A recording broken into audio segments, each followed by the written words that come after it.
Hi guys, welcome to this week's Urban Uncut, and I want to start this week's episode straight in with recruitment. Now, we're going through a huge expansion this year and the same for next year, and the consequence of that is we have got some really big design projects coming up. We have the new Range Rover, we have the Range Rover Sport, we also got the wide body Urus with the facelift program, we've got XRS versions of the G-Wagon and the RS6. We're completely overwhelmed in our design team, and therefore we need someone new to join us. We're looking for an alias modeler and designer. Now, it'll be someone that's had years of experience, probably working for an OEM. Ideally, if they've worked on exterior work and they've got a nice hand in design and sketching and taking things to fruition with the modeling platform Alias. It's a really high profile position for us. Obviously, we've got quite a strong design language already. We want someone to come in, add value to the team, add to the design while carrying through the family resemblance we've got across our cars. So what's the hook with working for Urban? In the design team, we can almost guarantee that the work that you do will come to fruition. Now, when you work for an OEM, obviously we know it's quite a painful process. It goes through design, you might do 4 or 5 different versions of one particular thing. And then it gets to the point where you get right to the end and they say, actually, we're not gonna make that. That's not the case with us. Obviously, we make premium high-end carbon fibre components for luxury vehicles. Now, if we come up with a design and we push that through to the end, the products that you design and make will actually come to fruition. At least you get one sense of achievement with the designs you work on. You're going to see them on the road, which is the great thing about working here. So if you're an alias modeler, developer, sculptor, contractor, permanent, and you just want to get in touch just to see what this role is all about, drop us an email at the email address below.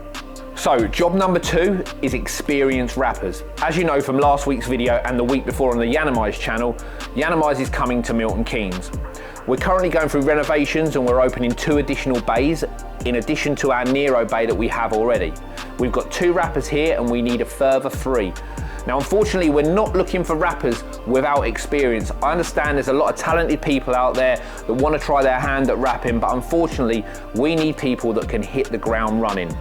Again, experience is key. You'll be working on very expensive cars, Urban, Lamborghinis, Ferraris, so we need people that are very experienced. So, job number 3 is a stripper and fitter. Now, with the Urban jobs, we've got the technicians that assist with the stripping and the fitting of the cars. But when we get the 2 additional Lenny'S bays, we're going to need a dedicated stripper and fitter to support the team. If you've had experience in a body shop or a workshop where you're stripping and fitting cars, sleight of hand's important. You can't damage the cars, they're very expensive.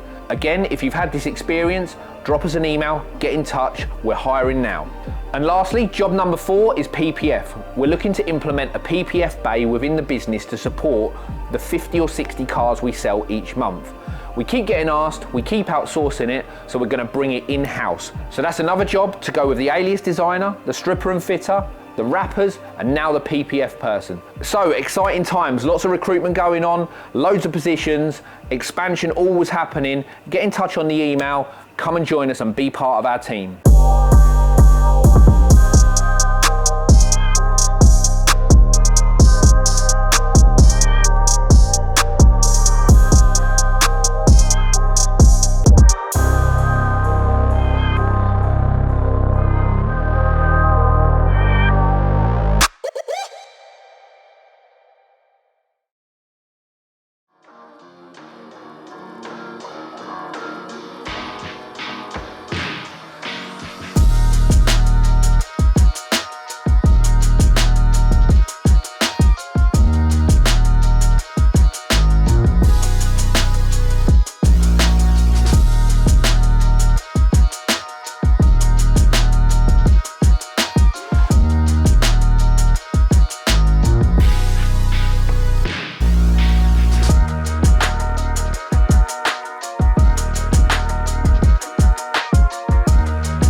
So there you have it, guys. It's our new Discovery 5.5 V2 V3 facelift version 2. We keep naming these things as we go through. It's just a facelift. It's a facelift Discovery 5. It is our facelift Discovery 5. So this is the first time we've done a front bumper for Land Rover products in how long? 4 years. 4 years. It doesn't even seem that long, but do you remember the facelift between the 2017 and 2018? It was like that much on the headlight. Yeah, they changed the headlights and cost us 100 grand to change it. I shouldn't moan. They obviously spend millions and millions and millions on R&D, and we spend hundreds of thousands. But I've got a little soft spot for the Discovery 5 because it's probably made me the most amount of money. I was just going to preempt what you was going to say there. It's what I would call our bread and butter cars. It's nice selling Urus's and G-Wagons and stuff like that, but Discovery 5 Commercial's by far the car that I've sold the most of. Yeah. So popular. The commercial version, The commercial version, this is a 7-seater, but now we've done a facelift, I'm just hoping that Land Rover can just get the manufacturing going again and just start bringing us cars, because I've got a list of 40, 50 people I can call and say, right, we're back in the game, let's get these built.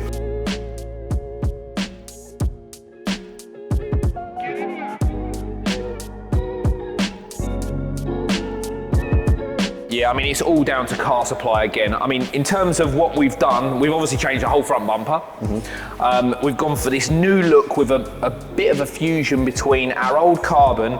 It seems really popular to go for, you know, rather than going for a centre mouthpiece and a side intake, for it all to be in one sort of dog bone shape, which we've got. We've got some new flutes in here, and these cutouts here, which is new. Like it this drops being back. body coloured as well. That's a nice feature. Yeah, so you've got probably about 4 or 5 different options here. You can go for the main part gloss black, if you like the gloss black to go with the grille. You can have this as exposed carbon to match the splitter. You can go for a black splitter. So the combinations. But the biggest thing as well is a more, I wouldn't say subtle, but the splitter being part of the shape of the bumper rather than sticking out like the last ones. So we've considered what's coming up, So if we're going for this look with this new insert across this, the Range Rover Sport and the Range Rover full size, what we wanted to try and do is make the splitters undercut on this so it was nice and smooth to go with the car.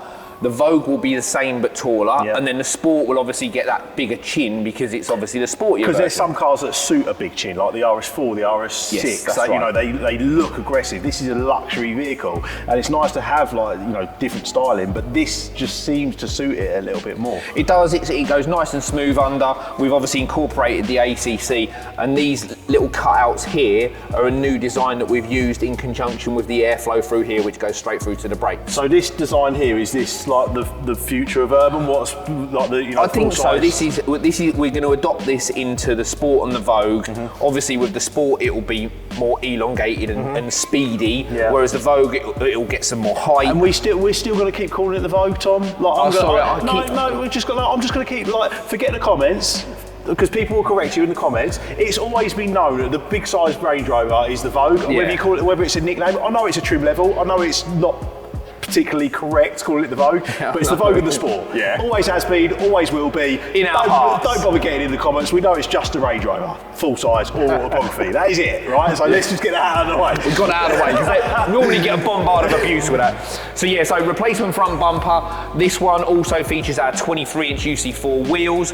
We've got a new diffuser on the back with slightly different tailpipes from the previous version, and it supports our new rear spoiler as well. We have 1,000 spoilers in stock, so get in touch. If you want to do a tailored option with spoiler, wheels, side steps, we've got all of the options just to do tailored versus a full kit.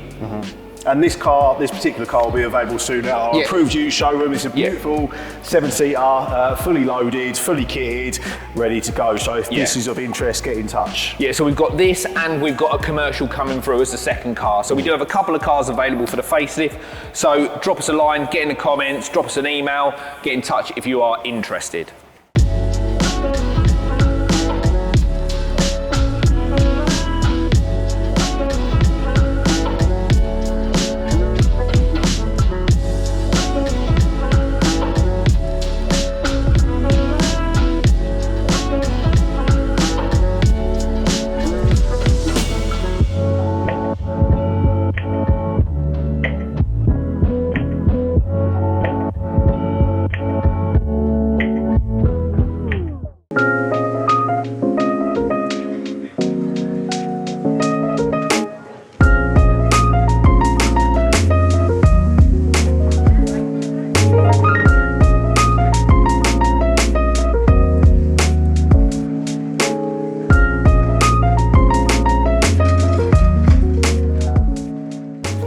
Hey everyone, welcome to this week's Staff Cars, and today it's one that's very close to my heart. You know that I'm an old school Ford fan, and we have this absolutely beautiful, well, maybe not beautiful, but awesome Escort XR3i.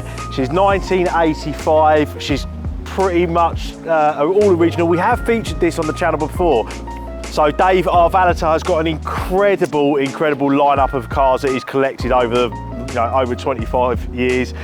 He's a fast Ford guy. He's got a Mallard's Green Escort Cosworth. He's got a transit van. He's got a smart car. He's got a Golf GTI. He's got all sorts, but I just love this one because it's so original.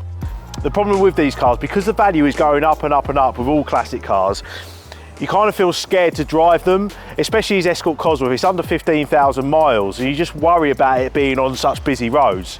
Whereas this, he's kind of kept it drivable. It's not, it's not a show queen. You're not going to put mirrors underneath it and it's going to be all shiny, but it just runs, it drives, it's not fancy, and you can just enjoy it, which is what I'm going to do right now. Right, I haven't stalled the car yet, which is good. No power steering. I just feel massive in here. I'm not a huge guy. I mean, I'm only like 6 foot, probably about best part of 16 stone, but I just feel like huge in here.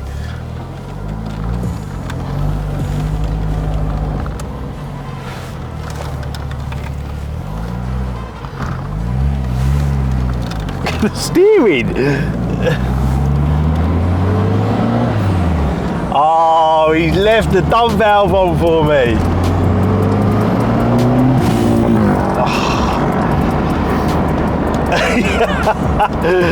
Oh, I absolutely love it. Listen to this. He sometimes runs it without the dump valve, but I think he knows that I'm a big kid and I love that.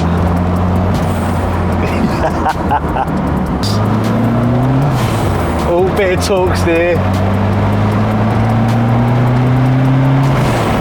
She still goes all right. Let's do it on the windows, try and get a bit of aerodynamics. Lecky windows work. Nearly 40 years old, the old girl.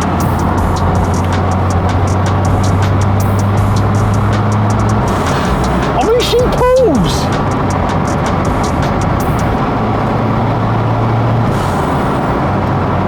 She pulls. The gearbox is a little bit hit and miss. It's like stirring porridge.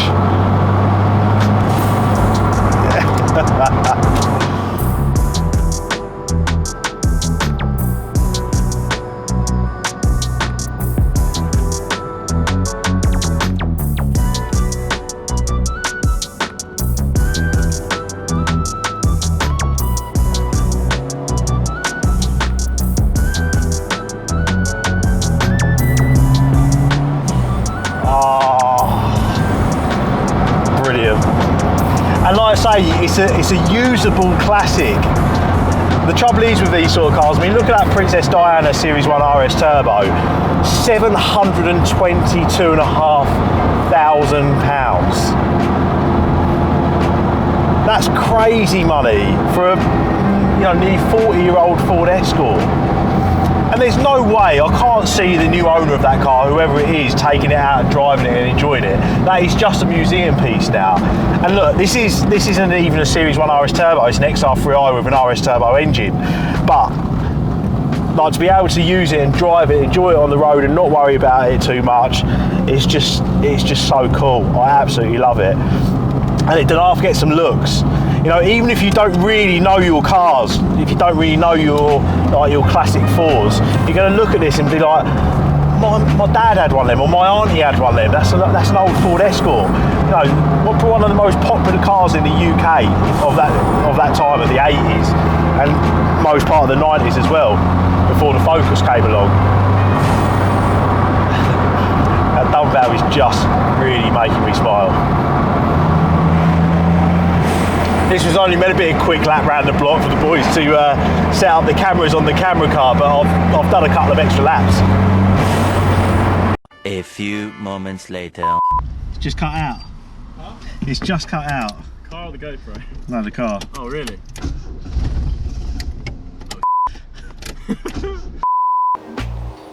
So, like all old school Fords, fix or repair daily, we're sort of broken down, but not really broken down, we just run out of fuel. Dave forgot to tell me that it's low on fuel, and I didn't give him any fuel money out of petty cash, so it's kind of my fault. And I was just having too much fun to look at the fuel gauge. So here we are in the car park, waiting for Dave and a jerry can. All good fun though.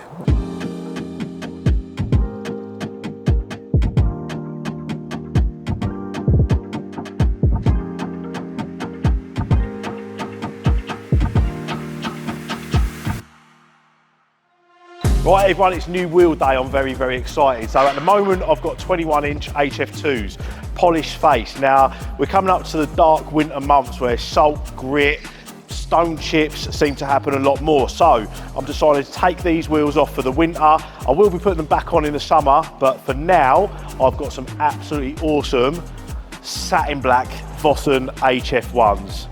So I've gone for satin black because it's easy maintenance, and I just think they look so cool. So I'm going to grab Mike and we're going to get the bolted on now. Mike gets so annoyed. He gets so annoyed because look at his face, look. Magic Mike is not so magic this morning because he's annoyed. Ah, there we go. There's that famous Magic Mike smile. Is it because it's so low, Mike? You get annoyed, didn't you? It's just, we're just jacking it. There we go. We're just jacking it.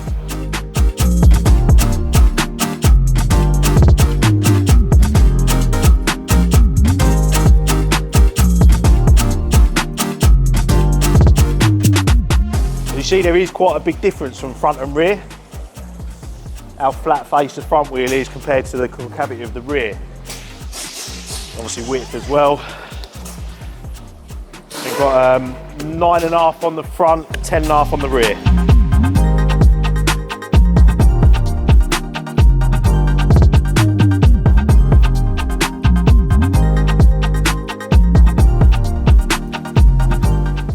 The finishing touch.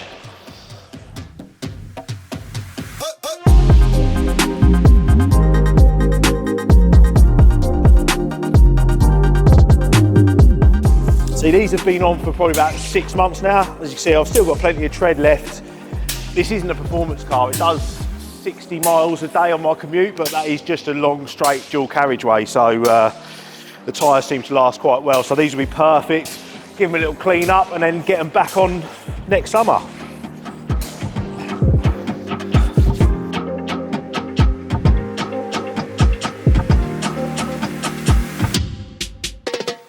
Right, so there you have it, my brand new satin black HF1s in 21-inch.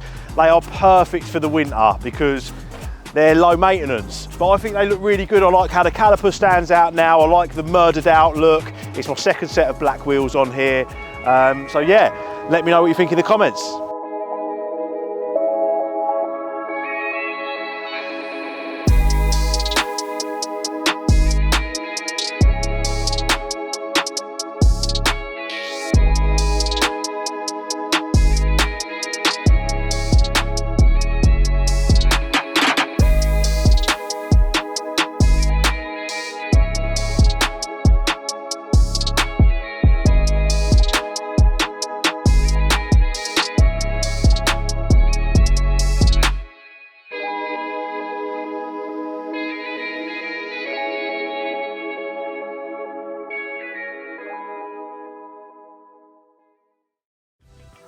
Marmite. Let's just use on Marmite. Oh. We're not going to get some more. I do like Marmite. There's some peanut butter in there. Oh, peanut butter's even better. Have you tried Marmite and peanut butter? No. We'll leave this in, by the way, because this is very interesting. This is good breakfast. Yeah, so I like Marmite, I like peanut butter. We try it together because peanut butter's quite creamy, yeah, and Marmite's very like tangy. Butter, Marmite, peanut butter on top, winning breakfast. Tom, what are you saying? No, you can't sign that off, not having that. That's a shame, that's a shame. We were getting on so well as well. Right everyone, thank you for watching. Now remember, we need people, we need a designer, we need strippers and fitters, PPF, wrap. So if you want to come and work at Urban, you want to come and work with me. Heather, how nice is it working with me? You're fairly new. It is, isn't it? It's nice. It's great. Full of energy this morning. So yeah, if you're experiencing any of those fields, make sure you drop us an email because we need people. And we also need people to just subscribe and like. You don't really have to give Si cue cards, do you? But when it's me, you kind of have to babysit me a little bit more. Make sure you share, like and subscribe.